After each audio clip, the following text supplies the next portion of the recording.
ಹೊಸ ಅಕ್ಕಿ, ಹೊಸ ರಾಗಿ, ಹೊಸ ಜೋಳ ಇಂಥದನ್ನು ಬಳಸಿದಾಗ ಸಕ್ಕರೆ ಕಾಯಿಲೆಗೆ ಕಾರಣ ಆಗುತ್ತೆ. ಹಳೆಯ ಅನ್ನವಾದರೆ ಅದು ಜೀರ್ಣಿಸ್ಕೊಳ್ಳಿಕ್ಕೆ ಸುಲಭವಾಗುತ್ತೆ. ಅದರಿಂದ ನಮ್ಮ ಫ್ಯಾಟ್ ಮೆಟಾಬಲಿಸಮ್ ಚೆನ್ನಾಗಿರ್ತದೆ. ಮನುಷ್ಯನಲ್ಲಿ ಈ ಆಲಸ್ಯ ಅಂತಕ್ಕಂಥದ್ದು ಮತ್ತು ನಿದ್ರೆ ಸರಿಯಾಗಿ ಬರದೇ ಇರತಕ್ಕಂಥದ್ದು, ಅಂತಹ ಸಂದರ್ಭದಲ್ಲಿ ಮೇದಧಾತು ಹೆಚ್ಚಾಯಿತು ಅಂತ ಹೇಳಿದ್ರೆ ಆವಾಗ ನಮಗೆ ಸಕ್ಕರೆಯ ಅಂಶ ಶರೀರದಲ್ಲಿ ಹೆಚ್ಚಾಗಿ ಡಯಾಬಿಟಿಸ್ ಬರ್ತದೆ. ಸಕ್ಕರೆ ಕಾಯಿಲೆ ಇರತಕ್ಕಂಥವ್ರು ಷಡ್ರಸಯುಕ್ತವಾಗಿರ್ತಕ್ಕಂಥ ಆಹಾರವನ್ನು ಸೇವನೆ ಮಾಡಬೇಕು ಅಂತ ಆಯುರ್ವೇದ ಶಾಸ್ತ್ರ ಹೇಳುತ್ತೆ. ಷಡ್ರಸಗಳು ಅಂದ್ರೇನು? ಮಧುರ, ಆಮ್ಲ, ಲವಣ, ಕಟುತಿಕ್ತ ಕಷಾಯ. ಮಧುರ ಅಂದರೆ ಸಿಹಿ, ಆಮ್ಲ ಅಂದರೆ ಹುಳಿ, ಲವಣ ಅಂದರೆ ಉಪ್ಪು, ಕಟು ಅಂದರೆ ಖಾರ, ತಿಕ್ತ ಅಂದರೆ ಕಹಿ, ಕಷಾಯ ರಸ ಅಂತ ಹೇಳಿದ್ರೆ ಒಗರು. ಈ 6 ರಸಗಳನ್ನು ಹೊಂದಿರತಕ್ಕಂಥ ಆಹಾರವನ್ನು ತಿನ್ನೋದ್ರಿಂದ ಡಯಾಬಿಟಿಸ್ ನಿವಾರಣೆ ಆಗುತ್ತೆ ಅಂತ ಹೇಳ್ತಾರೆ.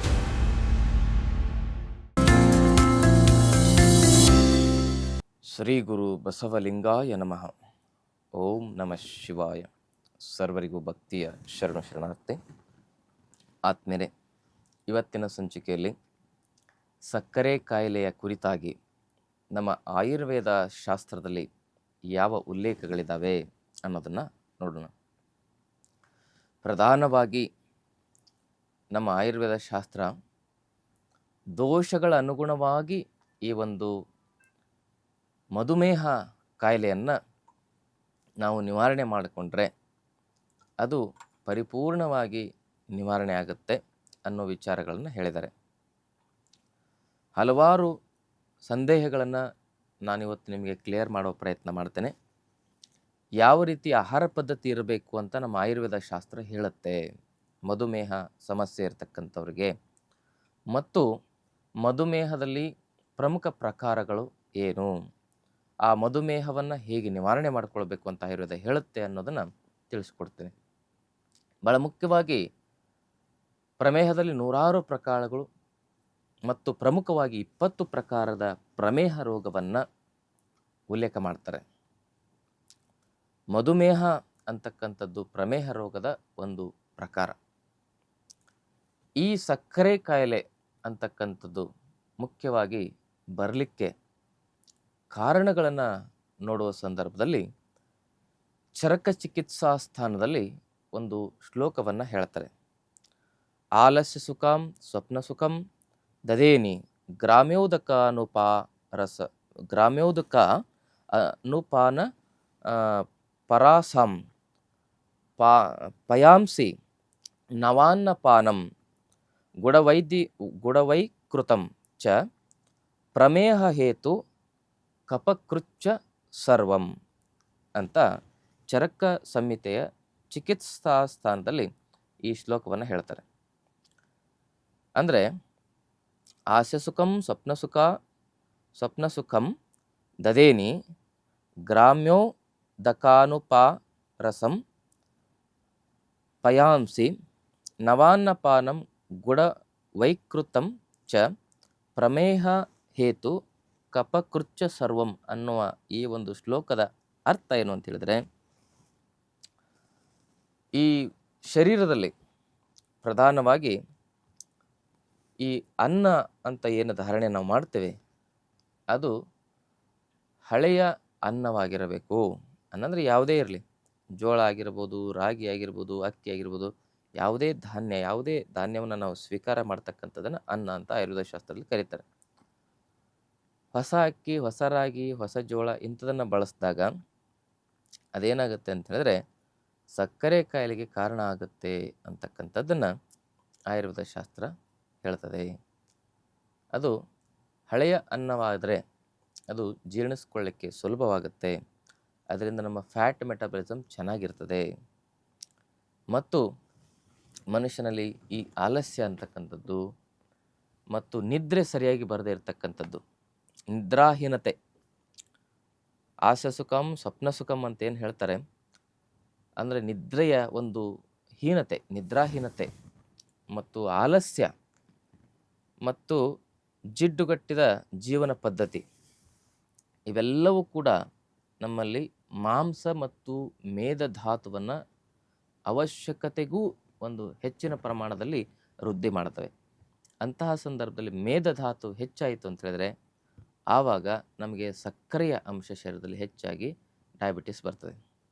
ಇದರಲ್ಲಿ ಸ್ಥೂಲ ಶರೀರದ ಡಯಾಬಿಟಿಸ್ ಅಂತಕ್ಕಂಥದ್ದು ಬರ್ತದೆ, ಕಫ ಪ್ರಧಾನವಾಗಿರ್ತಕ್ಕಂಥದ್ದು. ಮತ್ತು ಕೃಶ ಶರೀರ, ವೃಕ್ಷ ಶರೀರ, ಒಣಗಿದ ಶರೀರದಲ್ಲೂ ಕೂಡ ಒಂದು ಡಯಾಬಿಟಿಸ್ ಬರೋದು ಉಂಟು. ಅದಕ್ಕೆ ಕಾರಣ ನಿದ್ರೆಯ ಸಮಸ್ಯೆ. ರಾತ್ರಿ ತಡವಾಗಿ ಮಲಗುವುದು, ಬೆಳಗ್ಗೆ ತಡವಾಗಿ ಏಳೋದು ನಮ್ಮ ಒಂದು ಶರೀರದಲ್ಲಿ ವಾತ, ಪಿತ್ತ, ಕಫ ತ್ರಿದೋಷಗಳನ್ನು ವಿಕಾರ ಮಾಡುತ್ತೆ.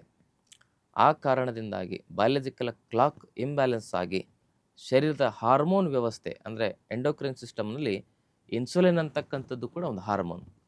ಆ ಹಾರ್ಮೋನ್ ವ್ಯವಸ್ಥೆ ಹದಗೆಟ್ಟಾಗ ಬರ್ತಕ್ಕಂಥ ಸಮಸ್ಯೆನೇ ಡಯಾಬಿಟಿಸ್.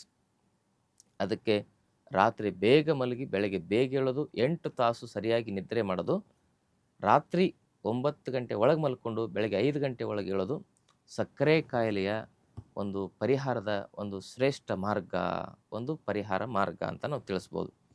ಹಾಗೆಯೇ ಮತ್ತೆಷ್ಟು ವಿಚಾರಗಳನ್ನು ನೋಡೋದಾದರೆ, ಸಕ್ಕರೆ ಕಾಯಿಲೆ ಇರತಕ್ಕಂಥವ್ರು ಷಡ್ರಸಯುಕ್ತವಾಗಿರ್ತಕ್ಕಂಥ ಆಹಾರವನ್ನು ಸೇವನೆ ಮಾಡಬೇಕು ಅಂತ ಆಯುರ್ವೇದ ಶಾಸ್ತ್ರ ಹೇಳುತ್ತೆ.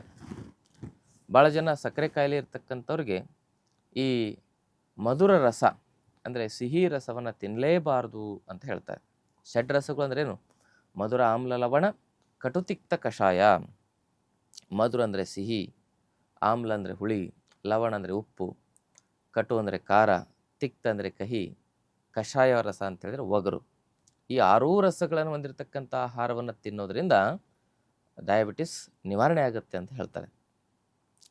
ಮಧುರ ರಸ ನಾವು ಬಾಲ್ಯದಿಂದಲೇ ಸೇವನೆ ಮಾಡ್ಕೊಂಡು ಬರ್ತಕ್ಕಂಥ ಒಂದು ಅದ್ಭುತ ರಸ. ಅಂದರೆ ಅದು ಆಜನ್ಮ ಸಾತ್ಮ್ಯ ಅಂತ ಹೇಳ್ತಾರೆ. ಅಂದರೆ ನಾವು ಜನ್ಮದಿಂದ ಸಾಯೋವರೆಗೂ ಕೂಡ ಮಧುರ ರಸ ಅಂದರೆ ಸಿಹಿ ರಸವನ್ನು ಇಷ್ಟಪಡ್ತೇವೆ. ಆದರೆ ಸಕ್ಕರೆ ಕಾಯಿಲೆ ಇರ್ತಕ್ಕಂಥವ್ರು ಸಿಹಿ ತಿನ್ನಬಾರ್ದು ಅಂತಕ್ಕಂಥ ಒಂದು ಮೂಢನಂಬಿಕೆ ಇದೆ. ಸಕ್ಕರೆ ಕಾಯಿಲೆ ಇರ್ತಕ್ಕಂಥವ್ರು ಕೂಡ ಸಿಹಿ ತಿನ್ಬೋದು. ಎಂಥ ಸಿಹಿ ತಿನ್ಬೋದು ಅನ್ನೋದನ್ನು ಕೂಡ ನಾನು ನಿಮಗೆ ತಿಳಿಸ್ತೇನೆ. ಮತ್ತು ಅತಿಯಾಗಿ ತಿಂದರೆ ಅಮೃತನೂ ಕೂಡ ವಿಷ ಆಗುತ್ತೆ. ಅದಕ್ಕೆ ಯಾವ್ದು ತಿನ್ನಬಾರ್ದು ಅಂದರೆ ಆರ್ಟಿಫಿಷಿಯಲ್ ಶುಗರ್ ತಿನ್ನಬಾರ್ದು. ಈ ಶುಗರ್ ಫ್ರೀ ಮಾತ್ರೆಗಳು, ಆಮೇಲೆ ಆರ್ಟಿಫಿಷಿಯಲ್ ಶುಗರ್ಗಳು ಬರ್ತಾ ನೋಡ್ರಿ, ಅಂತ ಒಟ್ಟು ತಿನ್ನಲೇಬಾರ್ದು. ಪಾಲಿಶು ಶುಗರ್ ತಿನ್ನಬಾರ್ದು, ದಾಲ್ಡಾ ತಿನ್ನಬಾರ್ದು. ಇಂಥವೆಲ್ಲ ಸಕ್ಕರೆ ಅಂಶ ಹೊಂದಿರತಕ್ಕಂಥ ಒಂದು ಸಿಹಿ ಪದಾರ್ಥಗಳನ್ನ, ಬೇಕರಿ ಪದಾರ್ಥಗಳನ್ನ ತಿಂದರೆ ಸಕ್ಕರೆ ಅಂಶ ತುಂಬ ಜಾಸ್ತಿ ಆಗುತ್ತೆ. ಅದರಿಂದ ಅದರಲ್ಲಿ ಸುಕ್ರೋಸ್ ಇರುತ್ತೆ. ಅದು ಸಕ್ಕರೆ ಕಾಯಿಲೆಯನ್ನು ಸ್ಪೈಕ್ ಮಾಡಲಿಕ್ಕೆ, ತುಂಬ ವೇಗವಾಗಿ ಸಕ್ಕರೆ ಕಾಯಿಲೆಯನ್ನು ಹೆಚ್ಚಿಸಲಿಕ್ಕೆ ಅದು ಪ್ರಧಾನ ಕಾರಣ ಆಗುತ್ತೆ. ಮಧುರ ರಸದ ಬಗ್ಗೆ ನಮ್ಮ ಆಯುರ್ವೇದದಲ್ಲಿ ಒಂದು ಶ್ಲೋಕವನ್ನು ನಾವು ಕಾಣಬಹುದು. ಹೇಗೆ ಹೇಳ್ತಾರೆ ಅಂತ ಹೇಳಿದ್ರೆ, ಮಧುರೋ ಸಸ್ವಹ ಆಜನ್ಮ ಸಾತ್ಮ್ಯಂ ಕುರುತೆ ಧಾತೂನಾಂ ಪ್ರಬಲಂ ಬಲಂ ಬಾಲವೃತ ಕ್ಷತಕ್ಷೀಣ ವರ್ಣ ಕೇಶೇಂದ್ರಿಯ ಓಜಸಾಂ ಅಂತಕ್ಕಂಥ ಶ್ಲೋಕವನ್ನು ನಮ್ಮ ಆಯುರ್ವೇದದಲ್ಲಿ ಹೇಳಲಾಗಿದೆ. ಇದನ್ನು ಕುರಿತು ವಾಗ್ಭಟ ಋಷಿಗಳು ಹೇಳ್ತಾರೆ. ಈ ಶ್ಲೋಕವನ್ನು ಹೇಳಿದವರು ವಾಗ್ಭಟ ಋಷಿಗಳು. ಅಂದರೆ ಇದರ ಅರ್ಥ ಏನಂತ ಹೇಳಿದ್ರೆ, ಇದು ಆಜನ್ಮ ಸಾತ್ಮ್ಯ ಅಂತ ಹೇಳಿದ್ನಲ್ಲ, ಅಂದರೆ ಹುಟ್ಟಿದಾಗ ತಾಯಿ ಹಾಲು ಕುಡಿತಲ್ಲ ಮಗು, ಅದು ಮಧುರ ರಸನೇ ಇರ್ತದೆ, ಸಿಹಿನೇ ಇರ್ತದೆ. ಮತ್ತು ಇದರಿಂದ ಬಲ ಹೆಚ್ಚಾಗುತ್ತೆ. ಮತ್ತು ನಮ್ಮ ವರ್ಣ, ಚರ್ಮದ ವರ್ಣ ತುಂಬ ಪಳಪಳ ಹೊಳಿತಾ ಇರ್ತದೆ. ಚರ್ಮದ ಕಾಂತಿ ಹೆಚ್ಚಾಗುತ್ತೆ. ಕೇಶ ಅಂದರೆ ಕೂದಲು ಚೆನ್ನಾಗಿ ಬೆಳವಣಿಗೆ ಆಗಲಿಕ್ಕೆ ಇದು ಉಪಯೋಗ ಆಗುತ್ತೆ. ಮತ್ತು ಇದು ನಮ್ಮ ಇಮ್ಯುನಿಟಿಯನ್ನು, ರೋಗ ಪ್ರತಿರೋಧಕ ಶಕ್ತಿಯನ್ನು ಓಜಸಾಮ್ ಅಂತ ಕರೀತಾರೆ. ಇಂದ್ರಿಯ ಕೇಶೇಂದ್ರಿಯ ಓಜಸಾಮ್ ಅಂದರೆ ಓಜಸ್ ಅಂತ ಹೇಳಿದರೆ ನಮ್ಮ ಅದ್ಭುತವಾಗಿರತಕ್ಕಂಥ ಒಂದು ಎಕ್ಸ್ಟ್ರಾಕ್ಟ್. ಅದು ಓಜಸ್ಸು, ತೇಜಸ್ಸು, ಪ್ರಾಣ ಅಂತಕ್ಕಂಥದ್ದು ಅವೆಲ್ಲವನ್ನೂ ಕೂಡ ಮಧುರ ರಸದಿಂದ ನಾವು ಕ್ರಿಯಾಶೀಲಗೊಳಿಸ್ಕೋಬೋದು. ಆವಾಗ ಓಜಸ್ಸು ಯಾವಾಗ ಚೆನ್ನಾಗಿರ್ತದೆ, ಆ ವ್ಯಕ್ತಿಯಲ್ಲಿ ರೋಗ ಪ್ರತಿರೋಧಕ ಶಕ್ತಿ ಚೆನ್ನಾಗಿ ಕೆಲಸ ಮಾಡುತ್ತೆ. ರೋಗ ಪ್ರತಿರೋಧಕ ಶಕ್ತಿ ಚೆನ್ನಾಗಿ ಕೆಲಸ ಮಾಡಿದಾಗ ಮನುಷ್ಯನ ಶರೀರದಲ್ಲಿ ಯಾವ ರೋಗಗಳೂ ಕೂಡ ಔಷಧಿ ಇಲ್ದಂಗೆ ಸಂಪೂರ್ಣವಾಗಿ ಗುಣ ಆಗ್ತವೆ. ಅದಕ್ಕಾಗಿ ಸಿಹಿ ರಸ, ಮಧುರ ರಸ ಮನುಷ್ಯನಿಗೆ ಬೇಕಾಗ್ತದೆ. ಆ ಮಧುರ ರಸಕ್ಕಾಗಿ ನಾವೇನು ತಿನ್ಬೋದು ಅಂದರೆ ಹಣ್ಣು ತಿನ್ನಬಹುದು ಅಂತ ಆಯುರ್ವೇದ ಶಾಸ್ತ್ರ ಹೇಳ್ತದೆ. ಯಾವ ಹಣ್ಣು ತಿನ್ನಬಹುದು, ಯಾವ ಸೀಸನಲ್ಲಿ ಯಾವ ಹಣ್ಣು ಬರ್ತಾವಲ್ಲ ಹಣ್ಣುಗಳನ್ನು ತಿನ್ನಬಹುದು. ಮಾವಿನ ಹಣ್ಣು ತಿನ್ಬೋದಾ? ಖಂಡಿತವಾಗೂ ನಾವು ಅಡಿಗೆ ಹಾಕಿರ್ತಕ್ಕಂಥ, ಕೆಮಿಕಲ್ ಹಾಕದೇ ಇರತಕ್ಕಂಥ ಅಡಿಗೆ ಹಾಕಿರ್ತಕ್ಕಂಥ ಮಾವಿನ ಹಣ್ಣನ್ನು ತಿನ್ನಬಹುದು. ಅದು ಇತಿಮಿತಿಯಲ್ಲಿ ತಿನ್ನೋದು ಭಾಳ ಸೂಕ್ತ. ಹಲಸಿನ ಹಣ್ಣು ಮಾವಿನ ಹಣ್ಣನ್ನು ಕೂಡ ತಿನ್ನಬಹುದು, ಇತಿಮಿತಿಯಲ್ಲಿ ತಿನ್ನಬೇಕು. ಹಲಸಿನ ಹಣ್ಣಾದರೆ 1 ತೊಳೆ ತಿನ್ಬೋದು, ಮಾವಿನ ಹಣ್ಣಾದರೆ 1 ಹಣ್ಣು 1 ದಿನಕ್ಕೆ ತಿನ್ಬೋದು. ಅಂದರೆ ಅದು ಬಲವರ್ಧನೆ ಮಾಡ್ತದೆ, ಜೀವಕೋಶಗಳ ಬಲವರ್ಧನೆ ಮಾಡ್ತದೆ. ಬೇರೆ ಹಣ್ಣುಗಳು ಸಕ್ಕರೆ ಅಂಶ ಕಡಿಮೆ ಇರತಕ್ಕಂಥ, ಗ್ಲೈಸಿಮಿಕ್ ಇಂಡೆಕ್ಸ್ ಕಡಿಮೆ ಇರತಕ್ಕಂಥ ಎಲ್ಲ ಹಣ್ಣುಗಳನ್ನು ನಾವು ಯಥೇಚ್ಛವಾಗಿ ಆಯಾ ಸೀಸನಲ್ಲಿ ಯಾವ ಹಣ್ಣು ಬರ್ತದೆ ಅದನ್ನು ತಿನ್ನಬೇಕು. ಸೀಸನಲ್ ಫ್ರೂಟ್ಸ್ ತಿನ್ನಬೇಕು. ನಾವು ಬೇರೆ ಸೀಸನಲ್ಲಿ ಬೇರೆ ಹಣ್ಣನ್ನು ತಿನ್ನೋದ್ರಿಂದ ಅದು ನಮ್ಮ ದೋಷಗಳನ್ನು ವಿಕಾರ ಮಾಡ್ತದೆ. ಮತ್ತು ಹಳೆಯ ಬೆಲ್ಲವನ್ನು ಕೂಡ ನಾವು ನಿಯಮಿತವಾಗಿ ಸೇವನೆ ಮಾಡಬಹುದು ಅಂಥೇಳಿ ನಮ್ಮ ವಾಗ್ಭಟ ಸಂಹಿತೆಯಲ್ಲಿ ಅಷ್ಟಾಂಗ ಹೃದಯದಲ್ಲಿ ಈ ಕುರಿತಾಗಿರ್ತಕ್ಕಂಥ ಒಂದು ಉಲ್ಲೇಖವನ್ನು ಮಾಡ್ತಾರೆ. ಹೊಸ ಬೆಲ್ಲವನ್ನು ಸೇವನೆ ಮಾಡೋದ್ರಿಂದ ನಮ್ಮಲ್ಲಿ ಏನಾಗುತ್ತೆ ಅಂತ ಹೇಳಿದ್ರೆ ಅದರ ಒಂದು ಗ್ಲೈಸಿಮಿಕ್ ಇಂಡೆಕ್ಸ್ ಹೈ ಇರ್ತದೆ, ಅದು ನೇರವಾಗಿ ರಕ್ತಕ್ಕೆ ಬೇಗ ಸೇರ್ತದೆ, ಅದು ಹೆವಿ ಟು ಡೈಜೆಸ್ಟ್ ಇರ್ತದೆ. ಹಳೆಯ ಬೆಲ್ಲ ಸುಲಭವಾಗಿ ಜೀರ್ಣ ಆಗ್ತದೆ ಮತ್ತು ಅದರ ಗ್ಲೈಸಿಮಿಕ್ ಇಂಡೆಕ್ಸು ಸಹ ಕಮ್ಮಿ ಇರ್ತದೆ. ಅದಕ್ಕೆ ಅಂತ ಹಳೆ ಬೆಲ್ಲವನ್ನು ಸೇವನೆ ಮಾಡೋದು ಭಾಳ ಸೂಕ್ತ. ಹಣ್ಣುಗಳನ್ನು ತಿನ್ನಬೇಕು ಮತ್ತು ಬಲವರ್ಧನೆಗೆ ಹಾಲಿನ ಪ್ರಯೋಗವನ್ನು ಕೂಡ ಮಾಡಬೇಕು. ತುಪ್ಪವನ್ನು ಸಹ ನಾವು ಸೇವನೆ ಮಾಡಬೇಕು. ಡಯಾಬಿಟಿಸ್ ಇರ್ತಕ್ಕಂಥವ್ರು ಮಧುರ ರಸ ತುಪ್ಪದಲ್ಲೂ ಇರ್ತದೆ, ಹಾಲಿನಲ್ಲೂ ಇರ್ತದೆ. ಇಂಥದನ್ನು ನಿಯಮಿತವಾಗಿ ಸೇವನೆ ಮಾಡಬೇಕು. ತುಪ್ಪ ಅಂದರೆ 1 ರಿಂದ 2 ಚಮಚ, ಹಾಲಾದರೆ 100 ರಿಂದ 200 ml ಸೇವನೆ ಮಾಡ್ಬೋದು. ಇದರಿಂದ ಬಲವರ್ಧನೆ ಆಗುತ್ತೆ. ಸಕ್ಕರೆ ಕಾಯಿಲೆಯನ್ನು ನಿವಾರಣೆ ಮಾಡಲಿಕ್ಕೆ ಇದು ಅತ್ಯಂತ ಅದ್ಭುತವಾಗಿರ್ತಕ್ಕಂಥ ಆಹಾರ ಪದ್ಧತಿ ಅಂತ ನಾವು ಹೇಳ್ಬೋದು. ಮತ್ತು ನಾವು ವಿಭಿನ್ನ ಪ್ರಕಾರದ ರಸಗಳನ್ನು, ಈಗ ಕಹಿ ರಸ ತಿಂದರೆ ಸಕ್ಕರೆ ಕಾಯಿಲೆ ವಾಸಿ ಆಗುತ್ತೆ ಅಂತ ಕೆಲವರಲ್ಲಿ ಭ್ರಮೆ ಇರ್ತದೆ. ಹಾಗಂತ ಬೆಳಗ್ಗೆದ್ದು ಹಾಗಲಕಾಯನ್ನು ಜ್ಯೂಸ್ ಮಾಡ್ಕೊಂಡು ಕುಡಿತಾರೆ. ಅದು ಅತ್ಯಂತ ಅಪಾಯಕಾರಿ. ಯಾಕೆಂದರೆ ಉಷ್ಣವೀರ್ಯ ಸ್ವಭಾವವನ್ನು ಹೊಂದಿರ್ತದೆ.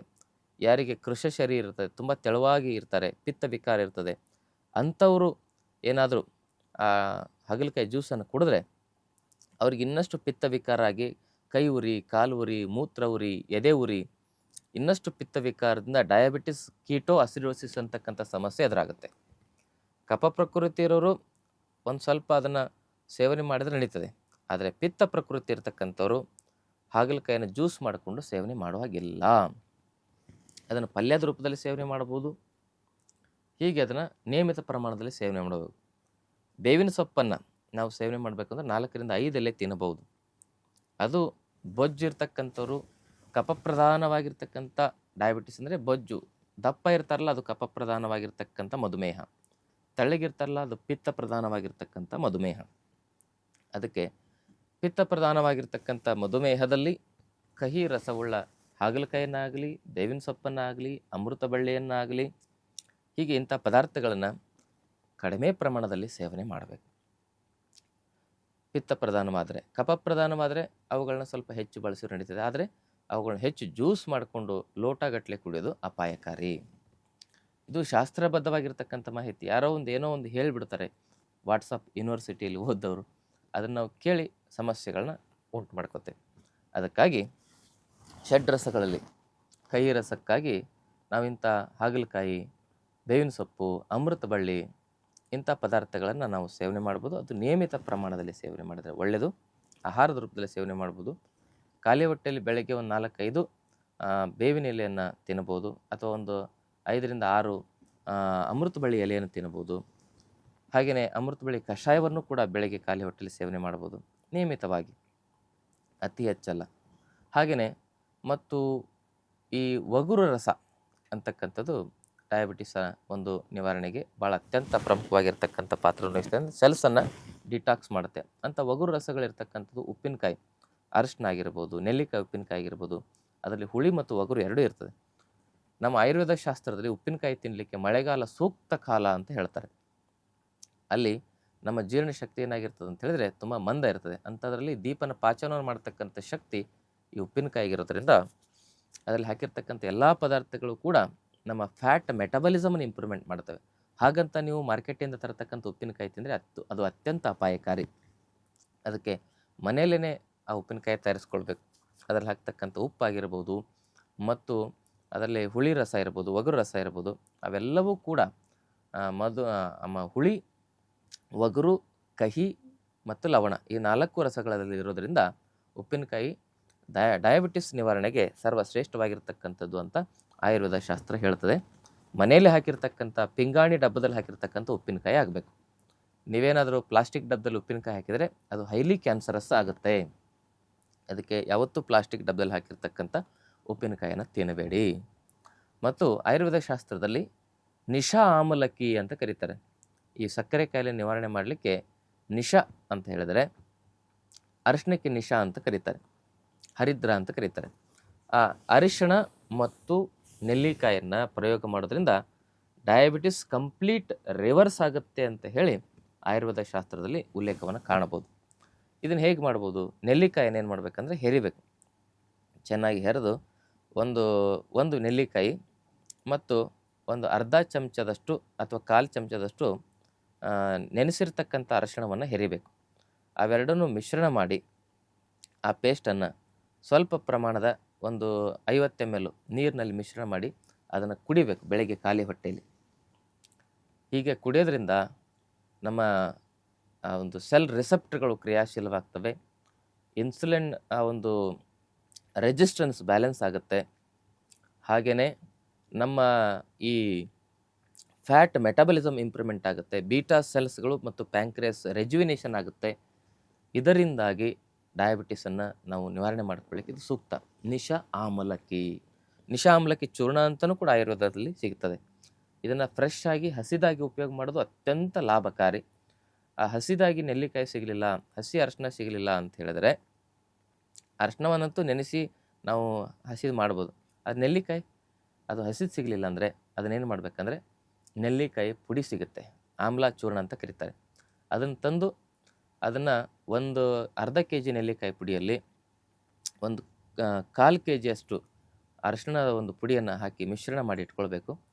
ಅದನ್ನು ನಾವು ಬೆಳಗ್ಗೆ ಸಂಜೆ ಖಾಲಿ ಹೊಟ್ಟೆಯಲ್ಲಿ 1 ಚಮಚ ತೆಗೆದುಕೊಳ್ಳೋದ್ರಿಂದನೂ ಕೂಡ ಸಕ್ಕರೆ ಕಾಯಿಲೆ ನಿವಾರಣೆಗೆ ಮತ್ತು ಸಕ್ಕರೆ ಕಾಯಿಲೆಯಿಂದ ಆಗ್ತಕ್ಕಂಥ ಅಡ್ಡ ಪರಿಣಾಮಗಳ ನಿವಾರಣೆಗೆ, ಡಯಾಬಿಟಿಸ್ ನ್ಯೂರೋಪತಿ, ಡಯಾಬಿಟಿಸ್ ರೆಟಿನೋಪತಿ, ಇಂಥವೆಲ್ಲ ಸಮಸ್ಯೆಗಳ ನಿವಾರಣೆಗೆ ಈ ನಿಶಾ ಆಮ್ಲಕ್ಕಿ ಚೂರ್ಣ ಅದ್ಭುತ ಪರಿಹಾರ ಅಂತಲೇ ಹೇಳ್ಬೋದು. ಹಾಗೆಯೇ ಸಕ್ಕರೆ ಕಾಯಿಲೆ ಇರ್ತಕ್ಕಂಥವರು ಸಮಯಕ್ಕೆ ಸರಿಯಾಗಿ ನಿದ್ರೆಯನ್ನು ಮಾಡೋದು ಮತ್ತು ವ್ಯಾಯಾಮವನ್ನು ಮಾಡೋದು, ಪ್ರಾಣಾಯಾಮವನ್ನು ಮಾಡೋದು ಅತ್ಯಂತ ಅವಶ್ಯಕ. ಅದರಲ್ಲಿ ಕಪಾಲಭಾತಿ ಪ್ರಾಣಾಯಾಮ, ಅನುಲೋಮ ವಿಲೋಮ ಪ್ರಾಣಾಯಾಮ,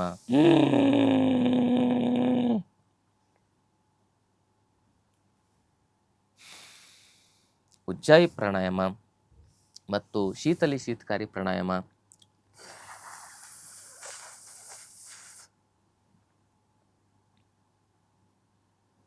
ಇದು ಶೀತಲಿ, ಇದು ಶೀತಕಾರಿ. ಉಸಿರು ಎಳೆದು ನುಂಗಿ ಹೋಲ್ಡ್ ಮಾಡಿ ಎಷ್ಟೊತ್ತಾಗುತ್ತೆ ಅಷ್ಟೊತ್ತು ಎಡಗಡೆ ಬಿಡೋದು. ಭ್ರಾಮರಿ ಪ್ರಾಣಾಯಾಮ,